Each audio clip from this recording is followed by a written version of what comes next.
Hi, I'm Rick Anthony, and welcome to the Someone You Should Know podcast, the podcast that focuses on musicians, authors, and interesting people. We like to say we're making a difference one artist at a time. So sit back, have a cold one, and get ready to meet someone you should know. Quite the treat on the show today, a skilled lady from Nashville, Tennessee, who had a successful country career in the 80s and now has a multifaceted career as a vocalist, a studio producer, a creator, and vocal coach. Joining me from Nashville, Tennessee, the lovely Judy Rodman. Hi, Judy. Hello. Great to be with you today. I'm thrilled to have you on the show, and I know a lot of listeners are going, wait a minute, I know that name. Of course you do. She had a number one song back in 1986, Until I Met You. So if you're a country fan, you know that song. Seems like yesterday. It does, doesn't it? Played it as a current. And we're going to feature that song in just a couple of minutes, but I want to back up to the early years. 17 years old, you started with advertising jingles. How did you wind up getting involved with singing a Gino's Pizza commercial back when you were 17? Well, I had started singing with a little trio, was my choir director from church. And he just started kind of branching out a little bit and, went to the studio, and they needed a little group to do this Gino Pizza log. So, I was part-time. I was playing piano for them and part-time singing with them. So I sang with them on that one, and it became a national jingle. And I was like, oh my gosh, I can actually make a little money doing this. Oh, yeah. Yeah. I could see that. Now, we went to college at the ripe old age of 18, and you had kind of an interesting roommate that I think everybody might know. Who was that? Well, this wasn't in college. This was actually after I moved to Memphis. Because, oh, okay. So this wasn't in college? Right, okay, I must have read that right. wrong. I went to college at Jacksonville University, but my father who was an air traffic controller, moved to Memphis, and so the family moved. And I just got full-time work at a jingle mill. And I was also doing some, working with a cover band at night in the clubs in Memphis.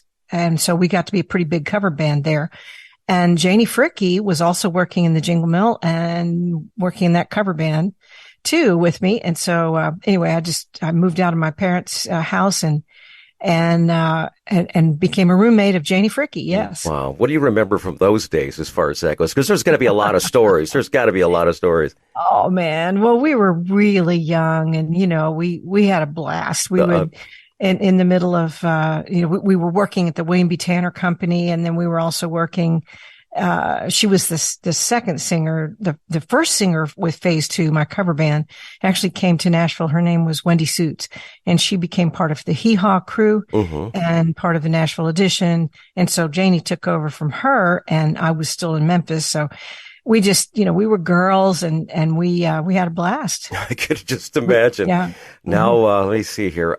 In the 80s, you had a few top 40 hits, but then in July of 1986, you topped the charts with Until I Met You. Do you remember hearing the news you had a number one song? Yes, and I'm not sure which made me happier, that I had a number one song or that it beat Randy Travis. Because he was so big and such an amazing, person. So, it was really, really cool. And I've always loved the surprise of hearing my voice on jingle packages, even on the radio. But then to start hearing my voice as the artist on the radio really felt like a leg up. And then, the number one was pretty heady because I wasn't on a big label. This was just a little boutique label. And in those days, indie didn't do a whole lot. Right. Absolutely. It's not what you know, it's who you know, basically, in this business, which is absolutely true. It's who put the record out. Right. Exactly. So what we're going to do is we're going to go and play a little sample. We're going to play the whole song from 1986, Judy Rodman, Until I Met You, on the Someone You Should Know podcast.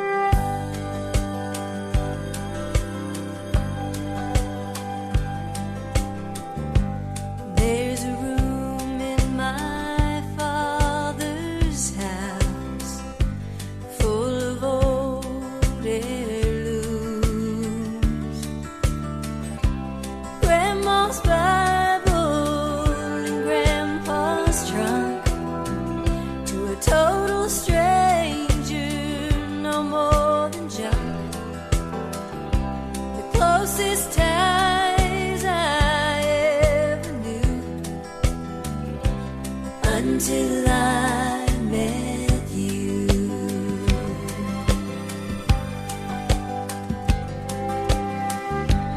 There's a barn on my father's farm, built with hardwood beams. You might have to stand the test of time. Cedar dowel pins in southern pine, the closest thing to strength I knew until I met you.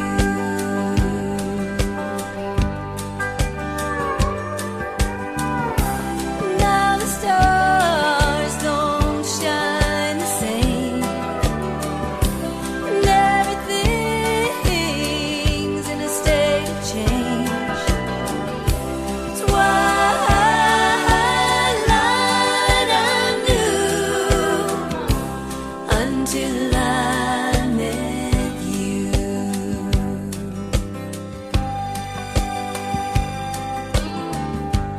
There's a part of my father's heart that belongs to only one. He told me so a long time ago.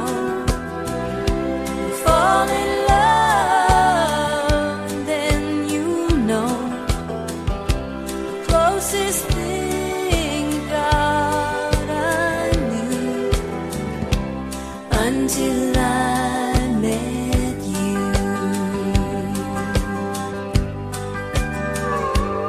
Oh, now the stars don't shine the same.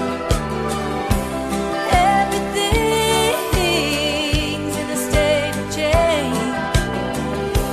Twilight I knew until I met you. Until I met you. Until I met you.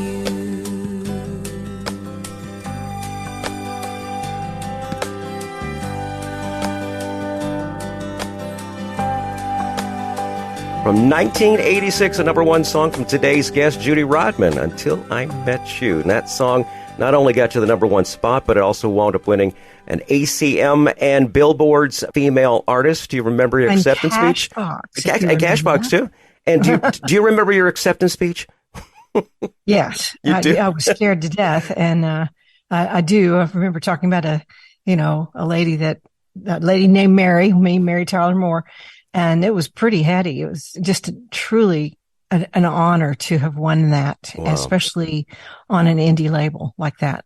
This was, and when I got off the plane to come back from LA, it was out in LA that particular Academy of Country Music show was. Mhm. And when I got back to the airport, the whole label had met me. This is the days before you didn't have to go through the gate and take your shoes off and stuff, So the whole label met me at the gate, and they had plastered a banner across the thing, and Wow, that's incredible. they had a limo waiting for me and flowers and the whole bit, and you felt like the queen of the universe, Yeah. So it was just really an amazing time. Okay, you wound up winning that award. Then you wind up co-writing a song, and it winds up going number one for LeAnn Rimes, a song that you co-wrote. And it wound up winning BMI's Millionaire Award for being songwriter. The song, do you remember the song? One Way Ticket. Yep, Because I Can. Because I Can. LeAnn Rimes, what an absolutely wonderful song. I know I played that quite a few times in my career and everything. So congratulations on that. Do you remember what it was like to win that award? Yeah, a total shock, because I didn't want to actually give that song up. I was trying to get MTM Records folded, and I was trying to get on another label, and Arista was looking at me and the little band that I was with. And so we were thinking that would be, the career boost for us. And Warner Chappell, my publisher, kind of pitched it out from under me. And so I was not happy because it was on a no-name girl, little, I think she was 13. Yeah, she was a teenager. On Curb Records, and Curb Records had never broken an artist. And so the lesson I learned from that is, man, let your babies go. Let your songs go, because just because somebody hasn't done it before doesn't mean they're not going to. And, I'm so grateful that Warner Chappell now, I'm so grateful that they pitched it to Chuck Howard for her. Right. So you just never know, It's a beautiful song, too. Let your babies go. Absolutely. Now, not only have you done those amazing things, that was then. This is now named Best Vocal Coach by Nashville Music Pros, Vocal Coach in Residence by the Voice Council magazine. Major awesomeness. You've got a huge clientele list, too. Care to share a couple names, do a little name dropping? Well, I have worked with people including Pam Tillis, Radney Foster, and someone Radney sent me, Casey Musgraves. Oh, I love Casey. And Matt Carney. And, just lots of different people through the years. And I'm kind of on the cusp with some new artists that I really believe in.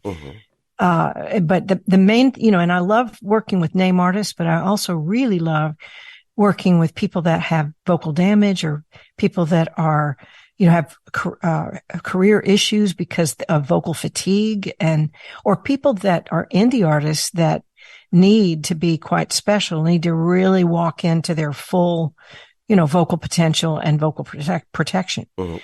And so it's just, I was talking about how heady it was to be winning the ACM award and come into the airport where my name's everywhere and all that kind of stuff. And then that folded, and it's like it just went away. It was like it disappeared. I am in my most prosperous and my most fulfilled part of my journey right now, which is being kind of part of other people's journeys and being the wind underneath other people's wings and helping them avoid some of the issues that I had through my career. Right. And so I feel more valuable. I feel more like I can add more to the world. And so, it's just a wonderful place that I am in my life right now. I love being part of somebody else's journey. Oh, wonderful. Absolutely. Now, someone like, say, for instance, Casey Musgraves comes to you. Is it for vocal strength? I'm sure it varies from person to person. What are they looking for?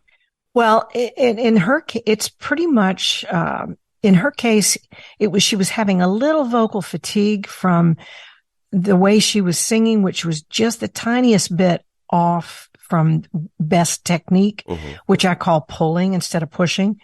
And that made all the difference in the world to her, because she's got incredible vocal control. Yes, she does. But the fact that I could add a little bit to that was really, really protective for a really busy artist like her. But Radney Foster sent her to me because she was having little issues like that. Vocal fatigue is just a absolute common deal that sends people my way. And the other thing that sends people my way is to increase their resonance, increase the sound, because that's where the power of our voices come from. Most people think, well, it's from volume. It's not. It's from resonation. Because if the volume is thin, limited in some way, unless you're doing a character voice, for which I teach as well. I've done many through the years, yes. Yeah. Then you want the richest resonance, the most use of the of the crayons in your coloring box, Right, absolutely. Being an announcer who's made my living off of my vocal cords, especially during the COVID era. I've relied on warm lemon water, but I'm notorious for having bronchitis and pneumonia. And I've got to a point where I strained my vocal cords so bad that they actually had to snake a tube down my nose and apply steroids directly to my vocal cords to bring it back. What do you do when you have a situation when you've got someone who's got a very strained set of vocal cords to bring it back down? That's a wonderful question, and I love it because you're a speaker. I also really love to work with speakers, and I've got a little lava going myself here from the beginning of the spring. I think absolutely. Allergies are terrible for me. But what you do is you learn to sing or speak above the lava from the ceiling instead of shoving it through the floor. Okay. And the other thing is so, when you pull your voice up, your posture makes all the difference in the world. How open your throat is makes a difference. Instead of pushing that phlegm, through, which most people try to do, that's all you want to do is just try to get rid of it, right? Absolutely. And a little gentle coughing can be fine. But if you kind of pull up into the ceiling and speak from your eyes instead of your mouth, that can make a huge difference. The other thing is pineapple juice. Pineapple juice. Okay. All right. Right. I've used lemon juice. I've used lemon and water, but pineapple. And that's great. And sometimes I even put a little cayenne pepper in the lemon and water. But what I've found that's even better is diluted pineapple juice, which is like 3 or 4 parts water and 1 part pineapple juice. And it's the bromelain enzyme in the pineapple that soothes the tissues of the pharynx, which goes on to soothe and relax, the vocal cords and the vocal apparatus, which of course the pineapple juice is not going to touch, but it touches the pharynx before that. So, so there's not that tension. And there's not I'm going to switch to that. Thanks. So it's a 4-part water to 1, right? 4 to 1. Yeah. And it's not a, hard and fast rule, 3 to 5 parts water, 1 part pineapple juice, just diluted pineapple juice, because that means it won't add to acid reflux. Okay. That's good. That's good. Right. All right, very good. I thank you for that tip, by the way. Yeah, I'll never forget. I had surgery just 2 years ago, and the only concern, I wasn't concerned about the actual procedure. My only concern was when I met with the anesthesiologist. I said, "I'm making my living off my vocal cords. For you. Do not nick them." Yeah. Good for you. Good for you. I was told to do that because I lost 1.5 octaves of my range from an endotracheal tube. Oh, nice. When my son was born, and so. Yeah. Anytime anyone has out there that your voice is important, make sure that you meet with the anesthesiologist team. And if that anesthesiologist is not going to be the one that does it, tell them to tell their underling that you are a professional singer or professional vocalist. Right. That's just it. I mean, I'm not sure what other things I'm capable of doing. I'm not the very many. You're not only all those many things, you're author of several pro vocal training courses. Your latest one is called Speaking Voice Technique. Yes. What are some of the process? Can you share 1 or 2? Well, what happens when you use great technique is you get improvement in 3 areas. 1, breath. And that needs to be a compression breath instead of, not speaking from the middle of your chest or your diaphragm, but speaking from your butt, like from the seat that you're sitting in or from your heels if you're standing. And that opens your rib cage, which gives you breath control because your diaphragm is wide then. And that's like when podcasters like you and I, when we put our mics too far forward and we're having to lean over, well, you're tightening a rib cage, and you're blowing your breath control. And so what we need to do is move the mic back towards us, or if you're in the studio singing, move your feet in towards that microphone. Okay. And so that your head has to come back over your tailbone. And that is huge for helping you with breath. I'll have to work on that. Oh yeah. I think I'm just going to have to get my notes a little bit closer then. I think that's the only reason, right? Yeah, it has everything to do. Voiceover people especially are prone to doing, moving their heads forward and end up with vocal fatigue or limited vocal sound, because that not only messes with your breath, it also messes with your throat channel. It tightens your throat channel up, which opens up, down, and back. All right. So another thing that speakers and singers miss a lot, especially when you're recording and the person you're really talking to is not in front of you, and that is eyes. Oh. If you lift your eyebrows, you'll notice your nose flares. Well, that's helping with this double sealing of your open throat, which is soft palate and the back of the nasal membrane. So if you speak from your eyes, you're going to have a whole lot better time, and your voice is going to sound better too. Not only feel better, but sound better. And then the third thing that gets better if you use good technique is to add what I call performance, which I really mean as communication skill. Okay. And that is, who the heck are you making a vocal sound two. Okay. And that needs to be only one heart, no matter if you're in an amphitheater like Andre Bocelli this week, or if you are in a room like the Bluebird with 100 people, or in a group with 3 people, or you're speaking on the phone, or you're singing in the studio, or you're doing a voiceover in the studio. It's so hard not to just go, oh, well, I'm talking to anybody that's going to listen, right? Or I'm talking to the audience. You should always talk to one heart. So you're a laser beam instead of a flashlight beam. All right. Absolutely. That's one of the first things. That tells your voice what to do. It's acting technique, as you know. That's for the first thing we ever taught in broadcasting school was you talk to one person. It is called speaking voice technique. We're going to include that in the show notes because I'd love any aspiring musician or speaker to get a copy of this wonderful course. Not only do you have all those things going, you're also a fellow podcaster and blogger. All Things Vocal is the name of the podcast. Can you tell us? We're going to link to that also, by the way, and make sure that everyone checks out that podcast as well. You. Do me a favor. What is your podcast primarily about? It's really for singers or speakers whose voices matter, whose messages matter.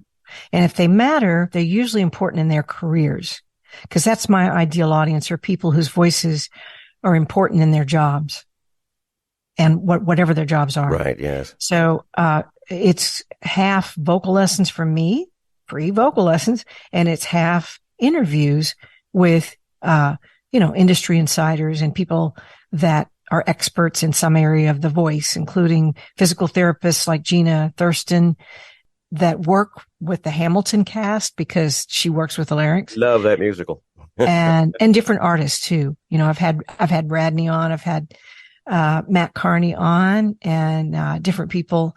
So it's kind of gives you career advice as well. So for the professional voice, or people that want to have that level of voice.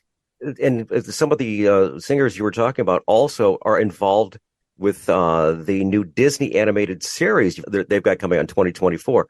Isn't that right? Yes. Actually, these are new. Well, I think they've been doing voiceover for a long time, but they're like, I think one of the star is 9 or 10. Wow. And the co-star, I think, might be 11. And they're incredible. And then they've got this little pint-size guy who's also one of the characters. But it's going to be a fascinating thing. It'll air in 2024, and I'm the vocal coach for the cast. Wonderful. So, what's it named? Do you know? It's named. It's going to be AJ is the name of the show. Mm-hmm. Right. It's AJ and her friend that are the prime characters. But it's just the music's to die for. The company that's putting it out is called Surfing Giant out in LA. Okay. And the people that own that company used to be my vocal students, so they know what I could do. Awesome. Very good. So they flew me out there. Yeah. Wonderful. Wonderful. The next section here, I love to do anytime we have a musician on. It's called Tales from the Road. And these are those infamous road stories of getting to and from a gig, something that happened at a gig, backstage at a gig, on stage at a gig. Judy, what is your Tales from the Road? Well, I've got so many, but one that really comes to mind is the time that I was in Kansas and on an outside concert, and it was locust season. So I open my mouth normally pretty well, and when I sing. And anyway, I kind of closed my teeth on that concert, and when I played piano, the grasshoppers would get between my fingers, and I would have to. So we probably picked up the tempo of everything that we did, and then my guitar case was full of grasshoppers when I got. Oh my goodness! I was talking. We had a similar one. I can't remember who it was. They had a concert, an outdoor concert. Of course, it was at a fair, and cicada season was bad. And just the chirping cicadas. It seemed like between every song there was just a chirping cicada. There you go. And I was afraid to take a deep breath because I was going to inhale a bug. Judy, how about links to your podcast, links to your courses and such? We're going to include those, but the primary link is your website, right? Yes. And I have there, people will see that they can get a free 9-page report on vocal health that will really help them. They should sign up for it, and then, and that they'll get on my database too, which will send them, updates to my podcast. But if they get that, they should print it out and just keep it somewhere safe. Awesome. Very good. Very good. We're going to include those in the show notes. Any final thoughts there, Judy? No, We covered a lot. we did. And I think for your audience to realize their voices are important and their messages are important. So we should, like our mamas used to say, watch our mouths and put out good stuff. Absolutely. We're going to close the show with some new music from your latest album. It's called Something Like That. Cool. It's written by you, your husband, and your son. Yes. Story on that? And it actually ended up in The Expanse. Who knew? Oh, really? The Expanse is a sci-fi series on Amazon, and we had no idea it would end up there. You just never know. The other thing that we need to do is just keep putting out excellent stuff. Wonderful. And then, they go through open windows. You never know where the music goes. Right, exactly. So we're going to close the show with that particular song. Wonderful song. You're going to love it. And I highly recommend you check out my friend Judy Rodman. The notes are there in the show notes. It's got all the links and everything. Judy, God bless you. Thank you so much for taking some time and spending. Thank you. Thank you so much for the invitation. It's been a blast.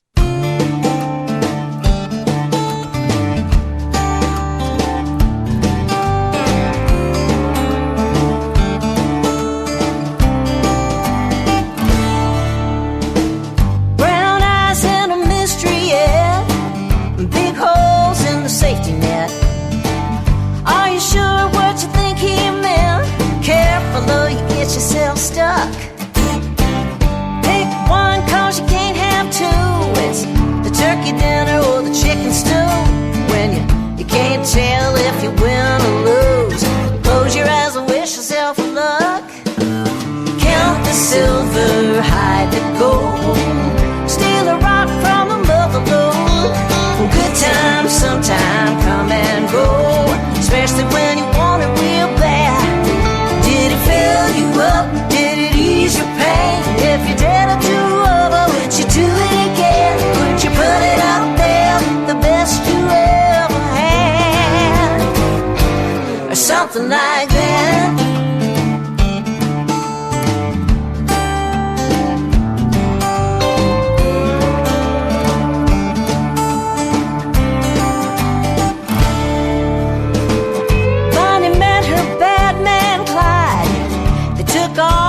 Dark side. They had it made till the day they died, but the pipe's gonna get what's due. Crossroads is a tricky place.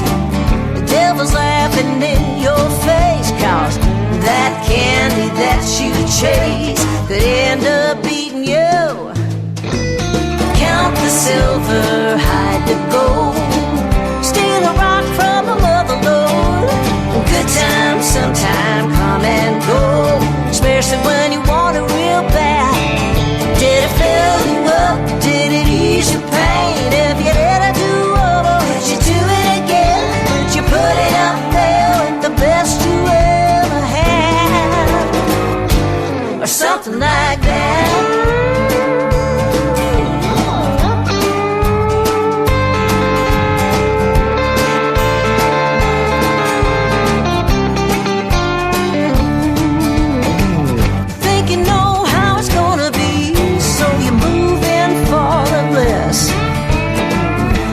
See what you want to see, what it really is.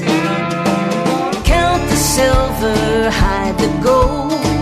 Steal a rock from a mother lode. Good times sometime come and go, especially when you want it real bad.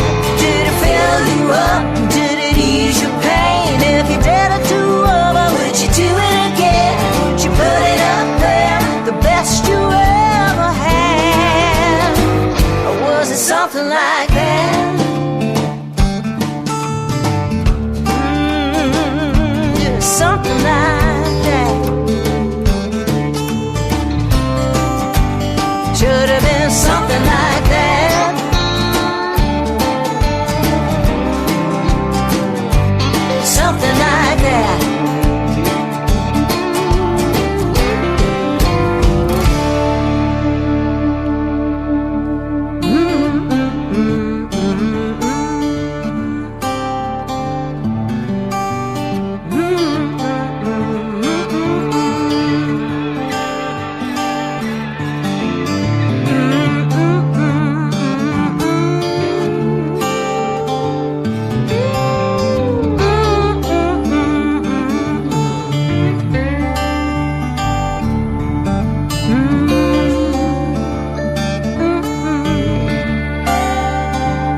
Hi, this is Rick Anthony, thanking you again for listening to this episode of Someone You Should Know. Now, if you're an aspiring musician or an established musician that's looking for a little exposure, I invite you to drop us a line at someoneyoushouldknowpodcast@gmail.com. That's someoneyoushouldknowpodcast@gmail.com. Also, I invite you to tell a friend about the Someone You Should Know podcast. I thank you for tuning in this time, and I invite you to check us out next time on the Someone You Should Know podcast, because you never know who's going to show up. Until next time, remember, God loves you, and so do I.